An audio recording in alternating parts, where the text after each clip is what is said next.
nagbigay na naman ng prediksyon ang sikat na psychic na si Rudy Baldwin, kung saan ay marami na itong napredict na nagkakatotoo.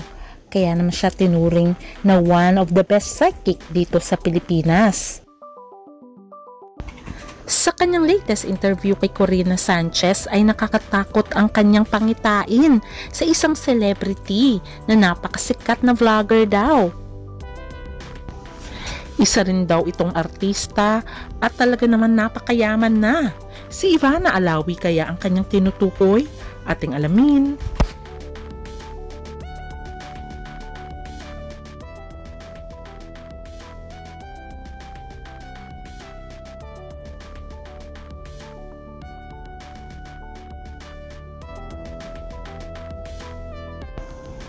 Isa sa famous vlogger sa Pilipinas ay walang iba kundi si Ivana Alawi. Isa siya sa maituturing na pioneers ng vlogging na talagang sumikat ng husto at kumita rin ng husto. Bago pa nakilala si Ivana sa mundo ng vlogging at pagiging influencer, ay naging artista muna ito. Isa siyang sexy actress at talaga naman marami ang nagmamahal sa kanya dahil sa kanyang kagandahan at kaseksihan. Tinanggap din siya sa mundo ng showbiz. Pero ang pangalang Ivana Alawi ay naging lalong sikat nang pinasok niya ang mundo ng vlogging.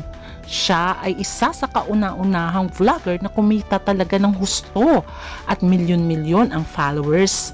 Up to now ay isa siya sa pinaka-top na influencer at vlogger ng Pilipinas.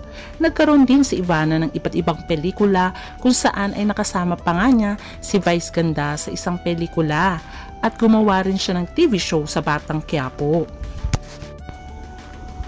Dahil sa kanyang kasikatan at laki ng kanyang kinikita, ay lahat naman ito ay ininvest ni Ivana sa properties at negosyo at tumutulong rin siya sa kapwa para i-share ang blessings niya.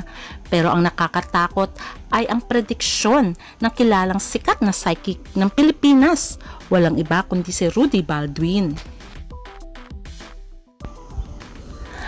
Ayon nga kay Rudy Baldwin ay hinulaan niya ang ibang celebrity na nakakatakot at disturbing prophecies. Meron daw isang artista na sikat na vlogger at hindi lamang yon ay napakayaman pa.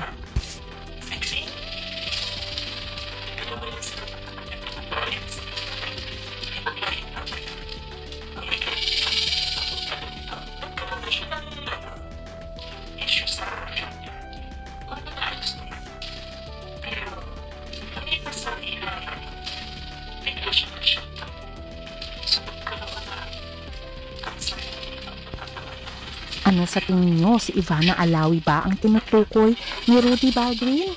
Ating alamin at kilitisin kung siya nga o hindi. Sinasabi ni Rudy Baldwin na isa siyang sikat na influencer at vlogger. Alam naman natin na napakasikat ni Ivana at isa rin siyang artista, tulad ng sinasabi ni Rudy Baldwin. Sinabi pa ni Rudy Baldwin na ang ama nito ay isang foreigner. Alam naman natin lahat na half Filipina at half Moroccan si Ivana dahil ang kanyang tatay ay isang Moroccan.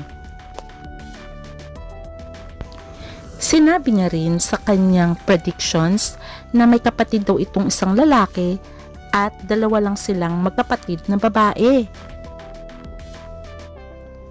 Pero sa totoong buhay, dalawa ang kapatid ni Ivana na babae, si Mona Luis Ray at Amira Alawi. At may kapatid siyang lalaki na si Hashim Alawi. Kaya dito, sa prediksyon ni Rudy ay medyo pumalya siya dahil sinabi niyang dalawa lamang sila magkapatid na babae. At isa sa tinukoy niya na nakakatakot ay sinabi niyang itong vlogger nito ay na-hospital na dati. At alam niyo ba na nag-share si Ivana last year na na-rush siya sa hospital kung saan siya ay nagkaroon ng polycystic ovary syndrome, PCOS, at naging komplikado nga daw ito.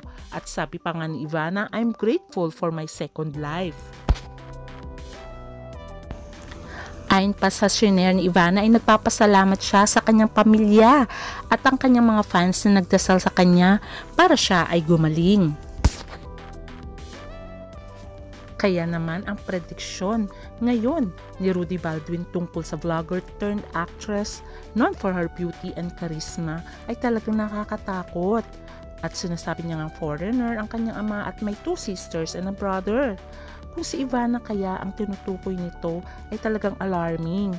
Kaya naman kanya-kanyang tukoy ang mga fans kung sino nga ba talaga itong vlogger at sikat na artista na rin dahil nagkaroon nga ito previously ng health issues. Sana naman ay hindi magkatotoo.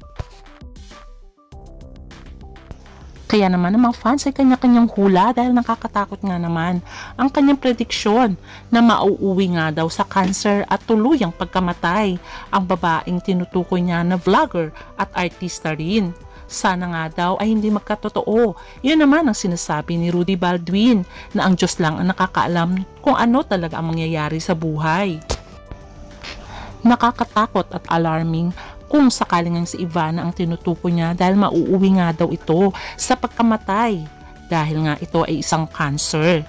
At wish nga ng mga fans na sana hindi magkatotoo dahil napakabait ni Ivana at sinashare niya ang blessings niya sa tao. Although maraming predictions na nangyayari sa buhay, pero Diyos pa rin naman ang nakakaalam kung ano ang totoong mangyayari sa hinaharap. Kaya magdasal na lang tayo na sana maging maganda ang buong 2025.